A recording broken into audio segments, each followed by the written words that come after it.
কখনো আপনারা ভেবেছেন এই সংসারে আমরা কার সাথে সবচেয়ে বেশি জড়িত?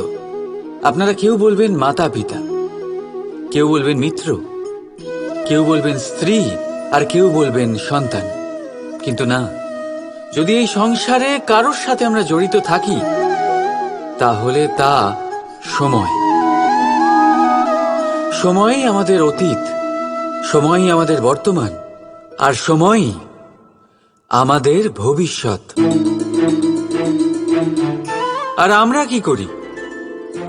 সব থেকে বেশি জড়িত সময়কে, সবচেয়ে বহুমূল্য সম্পত্তিকে আমরা নষ্ট করে দিই। কেউ ভবিষ্যতের জন্য উজ্জ্বল স্বপ্ন বনে, কেউ অতীতকে দোষারোপ করে।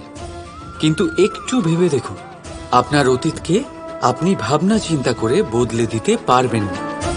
আর ভবিষ্যতের ব্যাপারে চিন্তা ভাবনা করে যদি আপনি আপনার বর্তমান নষ্ট করে দেন, তাহলে আপনার ভবিষ্যৎও আপনার অতীতের মতোই হবে।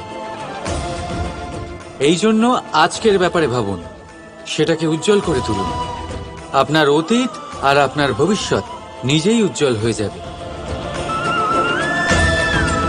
রাধা রাধা।